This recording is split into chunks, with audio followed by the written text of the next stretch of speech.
The question is not, can we educate all children well, but do we want it badly enough? We're in the midst of learning how to use design theory to design better courses. And I think it's more important than you imagine, because on the one hand, there are loads of things about education that are going to be difficult to change, that might have to change at a national level, at a societal level, at a state level. But some of the most important things that happen in schools happen in your classroom. And you have a lot of control over what happens in your classroom. You can absolutely ensure that in your classroom, all children are educated well and that it's an experience that is extraordinary. And that is what I'm hoping you're starting to see as you do this, just bit by bit, start designing a course. Um, I just want to talk a little bit about this idea of the next stage that we're headed into in terms of design theory. We already looked at empathize and how important it is to design for people, for students, and not just design around curriculum, which is what usually happens. Usually when people design courses, what's first and foremost in their mind is the content and not the people. So we've already looked at that. Then we looked at the stage that is called define and thought about like what problem are you trying to solve with your course design? And I hope you came up with something that you really like, that you think is important. Now we're at the stage that I think is definitely the most exciting and interesting one. In design theory, it's generally called ideate, which is kind of a strange word. When we're applying design theory to education, sometimes instead we use the word imagine. This is the stage where you imagine what is possible. And the goal here is to just really go whole hog with this. You saw in the Netflix video how Cass went about the stages of trying to imagine what toys could be like, what playgrounds could be like, what teaching her graduate courses could be like. And that's the kind of thing that I want you to apply here. Um, I'm going to take a moment and share my screen so you can see some of these key ideas here.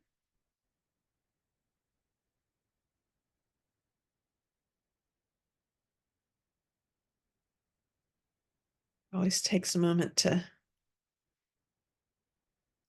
share my slides. So as we're moving into this, I think there may be a question you all have, and that is, should the course I'm designing for this class be a course I plan to teach in the fall? And the answer is both yes and no. Yes, you should choose a course that you're going to teach in the fall if you know what you will be teaching. If you don't know what you're going to be teaching because you're going to be maybe student teaching or you're looking for a job but you don't have one yet, just design a course that you're likely to teach in the future. Because once you've designed one course really well, it's twice as easy to do the second class and 5 times as easy to do the third class. So my goal is to have you do one class really well, and you'll start to get how this works. But on the other hand, when you say to yourself, is this a course I plan to teach in the fall? I want this to be a little more ideal, maybe, than the course that you're going to teach in the fall. Here's what I mean by that. So it's hard to put in the words, but if you can picture an incredible class, even though you maybe aren't in a position you could teach it right now. If you have that ideal out there, you can teach toward it. So if you have no idea where you're headed, you're probably just going to fall into a habit of teaching in a fairly traditional way. Students aren't that interested, but you just, do the thing.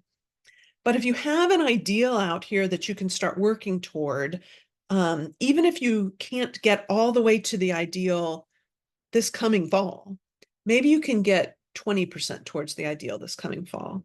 And maybe as you become a little more knowledgeable and you get a little more clout in terms of, where you stand at the school and people are willing to, let you do more, you get closer and closer and closer. But there's no way to get closer and closer and closer if there's no goal. And so the course you're designing in here should be the ideal course that you're working towards.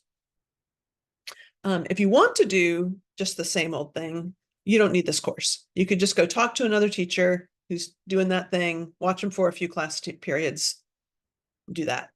I hope you don't. My philosophy is shoot for the moon. If it miss, at least you will fall amongst the stars. Meaning, just try to go all out.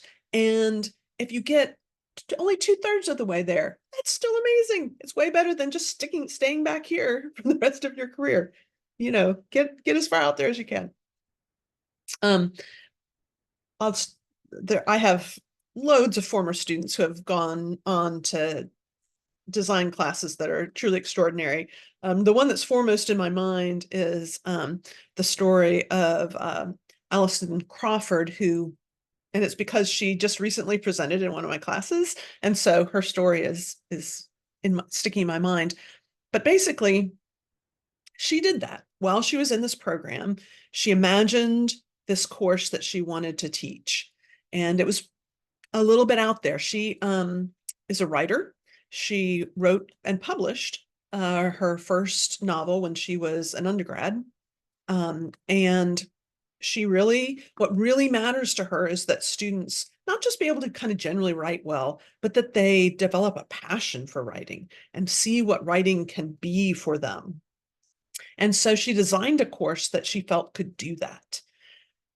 And then she did exactly what I've just described. She started kind of year by year, kind of moving towards that ideal. She reached a point where she wanted to kind of make it more official, and she approached the administration and said, I've been kind of playing around with these ideas for a few years. Now I want to really do this thing. Here's my idea. I know you're going to think it's a little out there. Just let me give it a try. They did let her give it a try, and it was extraordinary. And now students are just clamoring to get into her courses, and they're just doing all this amazing writing. That's what I want for you all. So this phase in particular is going to help you get there. In this phase, this Ideate Imagine phase, go big or go home. Don't hold back at all. Don't hold back at all. Imagine there are no constraints. There are no money constraints. There are no space constraints. That's what this phase is about. And the ideas you generate in this stage should be exciting, but a little scary. And that's how you know you're on the right track. If you're excited, but making you a little anxious. Exercise creative curiosity. Embrace complexity. Go for it. Imagine the course that would be thrilling for you to teach and life-changing for your students. That's what you're trying to do in this phase. In the next phase, which is going to come a little bit further down the line, it's called prototype. You'll be creating the actual class. And at that point, you can dial it back some. Like maybe what you were imagining in the Imagine phase would be incredibly expensive. Well, in the prototype phase, you could say, well, maybe I can't take all my students abroad every year, but I could get close by, and then fill in the blank. By dreaming big, you start to come across ideas that with a little tweaking could be workable. But if you're not dreaming big, then you're not going to get to that place. So that is what is really key. Let's talk a little bit about what you're going to be imagining. So first of all, you're going to look at what to teach. That would be called the curriculum. And the answer is, of course, going to be standards. Yes, that is required by the state. But I want you to think a little differently about standards. For any course, you've got this set of standards, but you get to choose which ones you're going to teach deeply and which ones you're going to teach more lightly. My advice would be to spend about 20% of your time teaching a lot of the standards, kind of like trivia, and helping students just kind of have fun with this information, play games with it, memorize some of this stuff that just needs to be memorized. But then spend the other 80% of the time choosing a smaller subset of the standards and going really deep with them. And how do you decide that? How do you decide which standards are the super important ones that you should go deep on and which could be a little bit, just more lightly hit upon? Well, there's this process that is called threshold concepts. And so in this assignment module, one of the things you're going to be doing is learning about what those are and why those are the ones that you're going to want to spend more time on and go in more depth on. Another thing I want you to realize is that those standards, the state standards, are the minimum. Like, no one's telling you can't add on to that. So by teaching some of the standards a lot more, like in a little more shallow way, it might free up the possibility of adding in some standards that are super important to you for one reason or another. Well, especially if they're important to you because you realize your specific students who you are empathizing with need certain standards that aren't in the general curriculum. The standards, I just want to say, they really run the gamut. So there are skills-based standards, and English language arts is an example of that. So the English language arts standards are skill-focused. Like, you should be able to understand character development. The English language arts don't say you need to read this book or know these authors or be able to list these dates.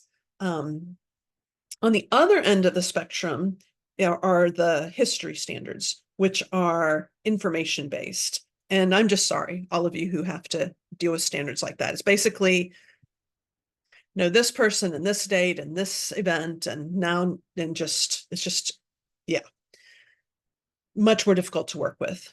Most of the other standards are somewhere in between. Some are overwhelming. Others, you look at them and think that seems reasonable. I wish I could say that they're all excellent, but they just really run the gamut. Just wanted to say that. And my heart goes out to all of you who have standards that aren't that good. But we'll figure out how to work with them. So you need to decide as you're designing this course what to teach and how much time to spend on the various parts. Then you've got to think about what order to teach it in. Like, how is the course going to be structured? Because the most common order is not necessarily the best. For example, history classes are almost always taught in chronological order, but there's no reason that needs to be the case. They could be taught, for example, thematically. Like, we're going to have a unit where we study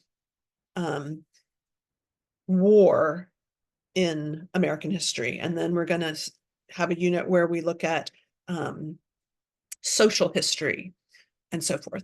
There are far more structures than you probably realize, and some of them are really great. And then the third thing you're going to look at is what approach you're going to use to ensure deep learning. And that is going to come in the next assessment module. But I did just want to say here, like what an approach is. So an approach is like a big concept way that you would teach an entire course. Examples would be using problem-based learning or inquiry-based learning, or one of the ones we're going to study in depth in this class, which is called the thinking classroom.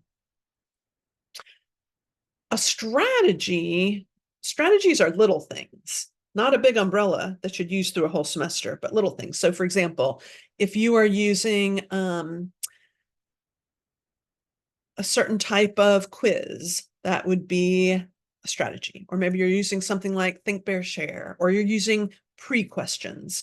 A lot of the things that you learned how to use if you're in the strategy class, those are small S strategies, little things, and you need to know a lot of them and be able to kind of plug them in. That's not what we're talking about here. Here we're talking about big overarching strategy that you might design a whole course around. And as I said, that'll be in the next module. So let's stop share here.